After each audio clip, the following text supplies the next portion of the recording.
Hello दोस्तों, एक बार फिर से स्वागत है आपका एक ही ट्यूटर चैनल पर। दोस्तों, पिछले वीडियो में हमने बात किया था कि जो W फील्ड एनर्जी थी, ये फील्ड एनर्जी और को एनर्जी दोनों का मैग्नीट्यूड सेम आता था। और हमने देखा था कि अलग अलग एक्सप्रेशंस कि जो लीनियर मैग्नेटिक सिस्टम में है, ये हमारे फार्मूले के कैसे अलग अलग तरह से हम यूज करके एक्सप्रेशन बनाए थे। तो दोस्तों, आज हम आगे बढ़ते हैं। तो अब हम मैकेनिकल वर्क डन की बात करेंगे। तो उससे पहले हमने देखा था यहाँ पे जो हमारा ओपन पोजीशन पे हमारा जो स्ट्रेट लाइन ग्राफ जा रहा था, राइट। साई1 और I1 का जो हमने रिलेशन देखा था वो स्ट्रेट लाइन ग्राफ बन रहा था हमारा। अब जो टॉर्क लगते लगते जो हमारा ओपन पोजीशन पे जो था आर्मेचर, उसको हम अलाउ कर दें मूवमेंट, तो वो हमारा जो टॉर्क लग रहा था उसकी वजह से ये क्लोज पोजीशन पे आ जाएगा। ओके, ओपन पोजीशन पे था, टॉर्क लगा तो हमारा क्लोज पोजीशन पे आ जाएगा, क्योंकि हमारा नॉर्थ और साउथ पोल बन रहा था। फोर्स ऑफ अट्रैक्शन लगने की वजह से ये दोनों आपस में इंटरेक्ट हो गए थे और ये क्लोज हो जाएगा। ओके, तो अब क्या होगा, during the armature movement, during the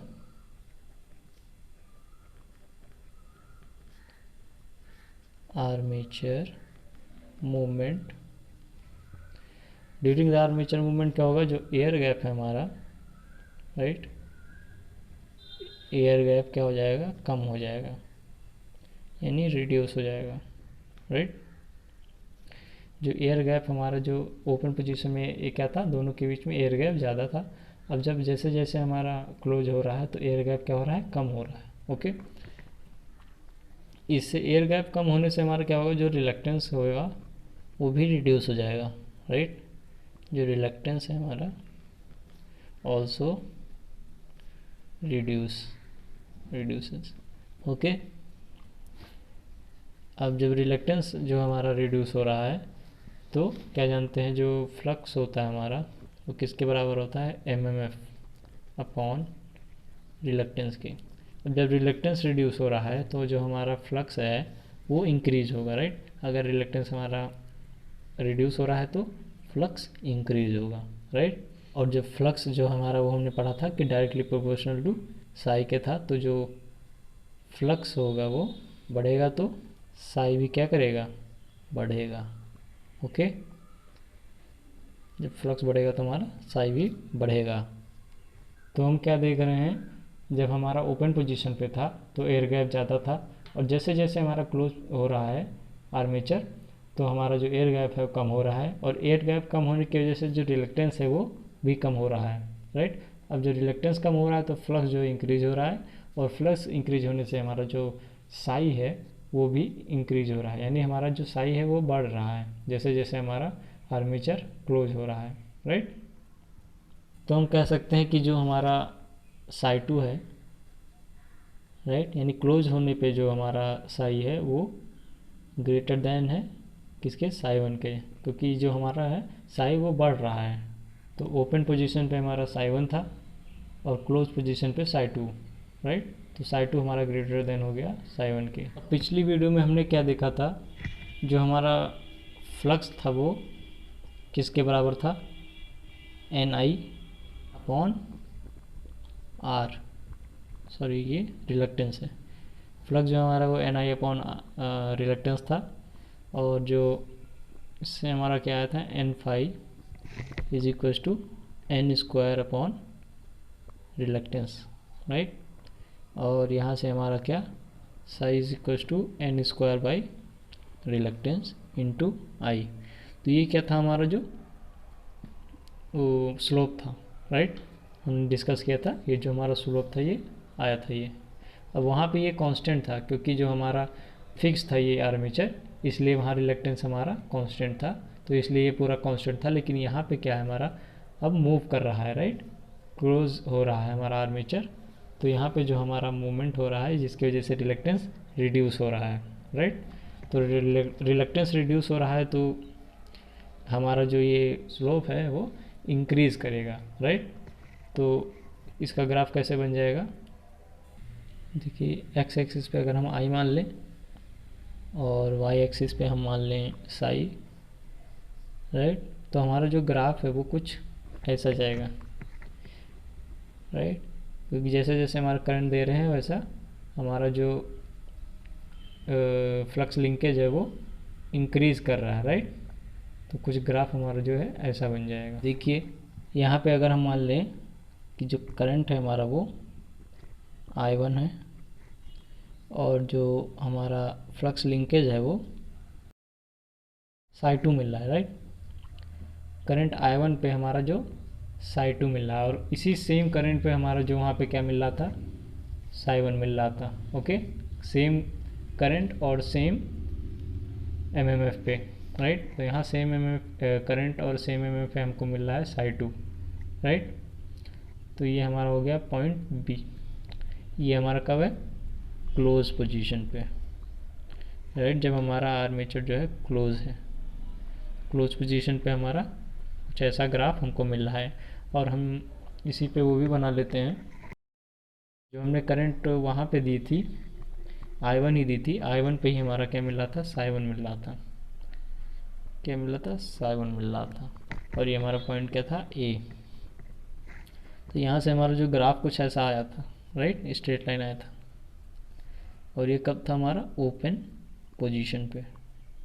open position पे हमारा क्या था, ऐसा ग्राफ हमको स्ट्रेट लाइन मिल रहा था। देखते हैं सेम करंट और सेम MMF पे हमको ये अलग अलग ग्राफ मिल रहा है। तो हम यहाँ पे हम जो है देख सकते हैं कि जो चेंज आ रहा है वो कैसा आ रहा है, राइट। अब हम बात करते हैं कि कैसे मैकेनिकल वर्क डन निकालेंगे इस सिस्टम का। अब देखते हैं during armature movement, during armature movement change in flux है,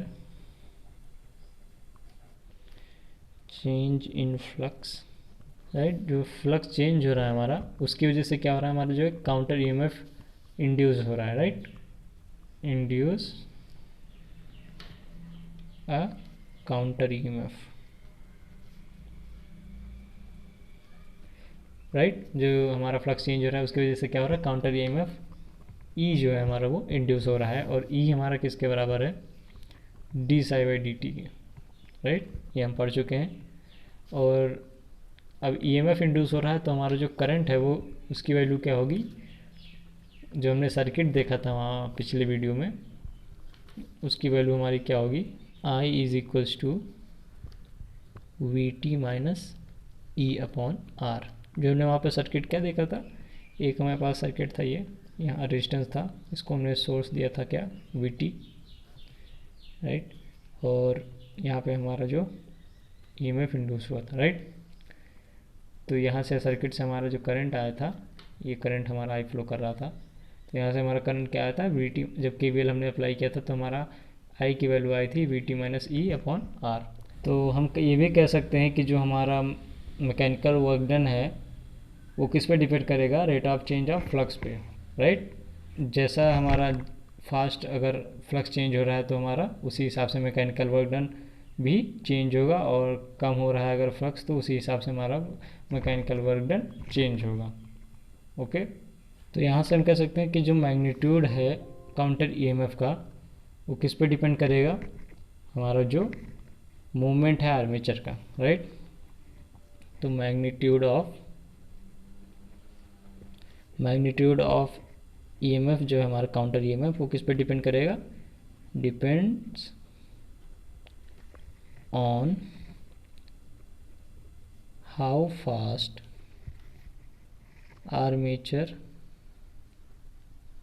right, armature move. Okay, counter EMF depends on how fast armature move. अब इस पे जो हमारे आर्मेचर के मूवमेंट पे जो हमारा मैकेनिकल वर्क डन निकालने का तरीका है वो 3 कैटेगरी है। तो कौन कौन सी कैटेगरी है देखते हैं। पहला है हमारा स्लो मूवमेंट, और दूसरा है हमारा इंस्टेंटेनियस मूवमेंट,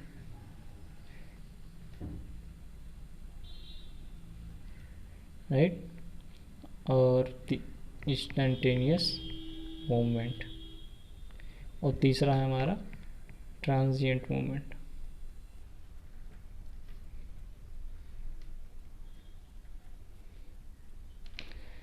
ठीक, ये तीनों जो हमारे हैं ये हम देखेंगे एक एक करके कि कैसे हम इनसे जो है मैकेनिकल वर्क डन निकालते हैं। इस वीडियो को हम यहीं पे रोकते हैं, अब अगले वीडियो में हम आगे बात करेंगे। तो मिलते हैं नेक्स्ट वीडियो में, तब तक के लिए धन्यवाद। पढ़ते रहिए, मेहनत करते रहिए, सफलता एक दिन आपको ज़रूर मिलेगी।